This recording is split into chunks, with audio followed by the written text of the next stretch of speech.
So we're going to start with histamine intolerance. So your question specifically, see if I can bring it up so that everybody knows exactly what it was.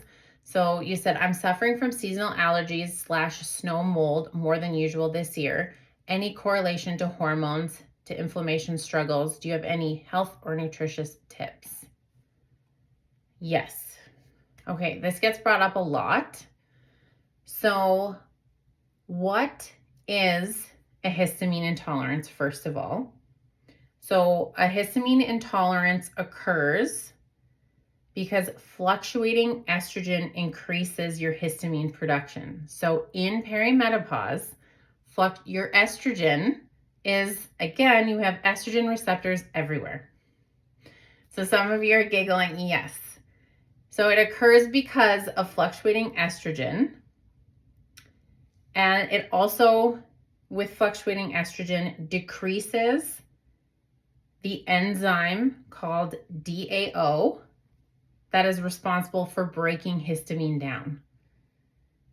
So we produce more histamine when we come into contact with allergens, which can be environmental, it could be food related, it could be medication related as well.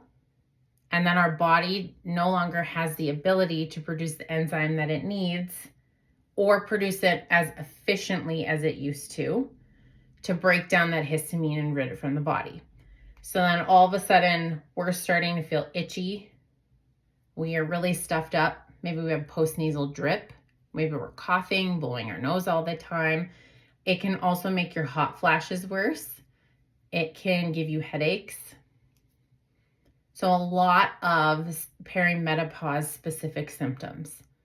So when we have too much histamine, it's like a water bucket.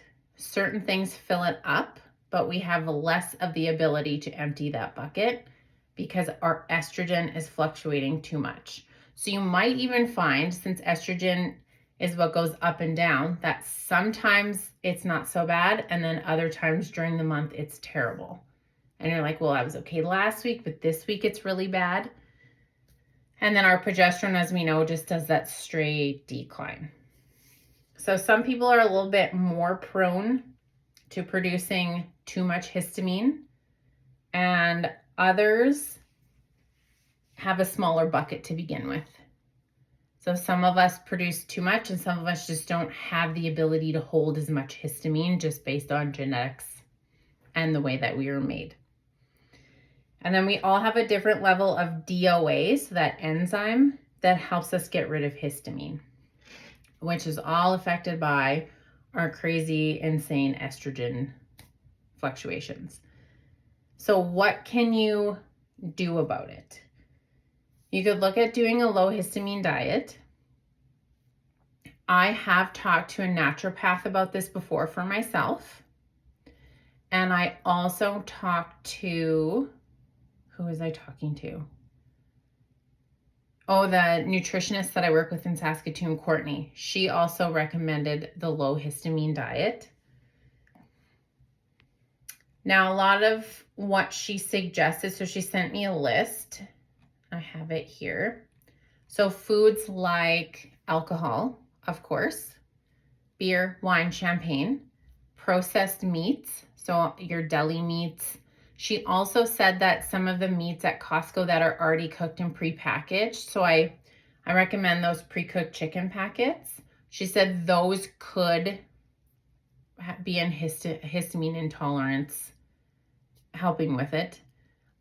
Pork, fish, there's quite a few fruits like citrus, bananas, and pineapple.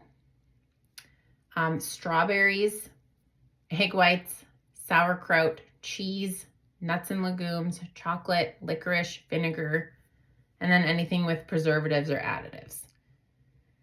It could be contributing.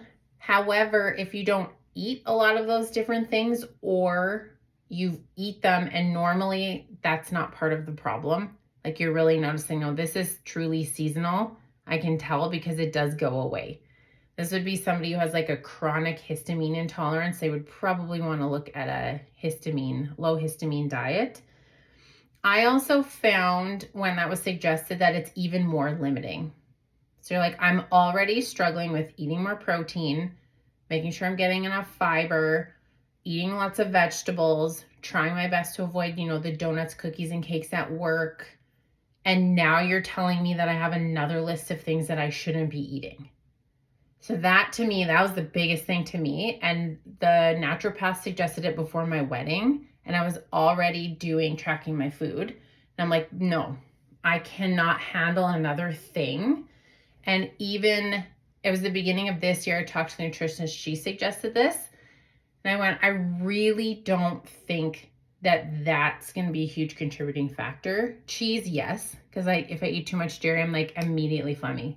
Like, boom. So yes, that's a histamine response, getting really phlegmy and a runny nose.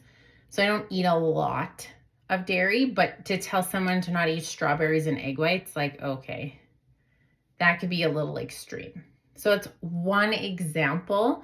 And one of the reasons why I don't love it is because it just limits you even more to what you can eat. And if you're already gluten-free, dairy-free, trying to be sugar less, I don't want to say sugar-free, but like that's a lot. It's a lot to manage.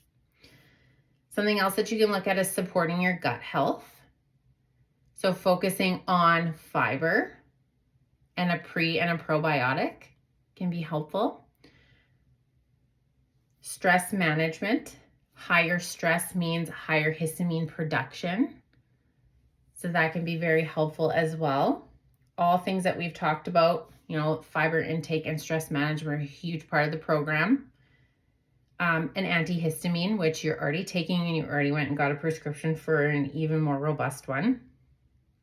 Vitamin C and vitamin B6 can be really helpful with histamine. I mean, a good B vitamin helps with stress, so that makes sense. And then a good vitamin C helps with our immune system overall. And our immune system is in the gut, so supporting our gut, that makes sense. And then looking at DOA enzyme supplements.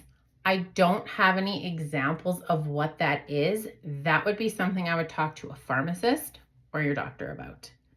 That is not something that I can recommend. I don't like playing with people's gut health and enzyme health. That's pretty deep. But those are some of the things that you can do.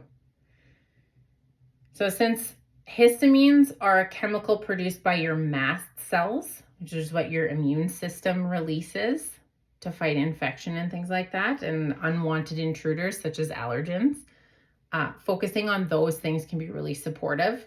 And then if nothing works, which you've already done, you've gone to talk to a healthcare professional that you trust to get a prescription and make sure that you're taking care of your symptoms so you can actually manage your day-to-day. Yeah, that's the best next step. But I've had a lot of people ask me about histamine intolerance and perimenopause, and I've looked into it quite a bit myself, because some of the symptoms of too much histamine, let's see here, it's long. Fatigue, generally feeling unwell, indigestion, diarrhea, constipation, food sensitivities, bloating, headache, dizziness, brain fog, aches and pains, anxiety, depression, panic attacks, shortness of breath, insomnia, runny nose, nasal congestion, rash, flushing, hives, tachycardia, irregular heartbeat, low blood pressure, palpitations, low sex drive is one of them, and intolerance to strong smells, temperature change, and medicine. So how many of those things are like perimenopause symptoms? Like all of them. Yeah. It's so hard to know whether it's histamine related or a hormone fluctuation related, and then how many of them are hormone fluctuation related alongside, because if you don't have estrogen, you have a histamine intolerance because you don't have the enzyme to control it. So it's like the chicken and the egg. Which one came first? Which one's the problem? So trying to manage, that's why I try to get a lot of people to track your symptoms, track what's causing them, track what helps, track what doesn't, what have you tried, what have you taken, and to see what kind of helps. And then you can take all of that information and see if you truly need HRT or if it is truly a histamine intolerance that needs to be dealt with. Thank you for the information.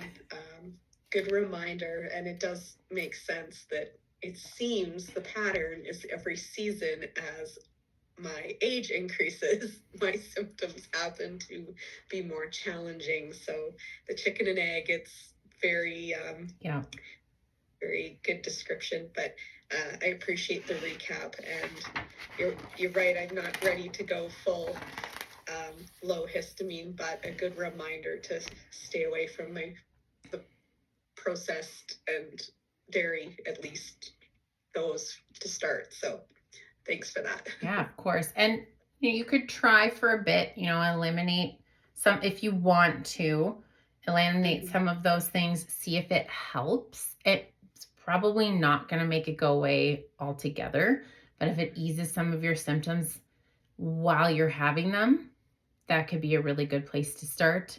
Again, eliminating all of those things. Like some of those things are quite a big staple in my diet, like egg whites and strawberries. I mean, sure, I could swap out my strawberries, but egg whites is a big part of the protein I eat for breakfast. So, you don't want to go too far as to make it even harder for yourself. Yeah. Thanks. Of course. And that also just shows that full circle, right? We look at taking care of our nutrition, managing our stress, making sure we're moving regularly, we're hydrating, and we're looking after all of those things. That also contributes to your histamine intolerance and can be helpful with that. It helps with your hormone regulation. So there's lots of benefit and cascading effects from all of the skills that we worked on together to help minimize symptoms like that. But I mean, that doesn't help how you feel right now. That's rough. Yeah. Okay, any questions on anything that I just chatted about?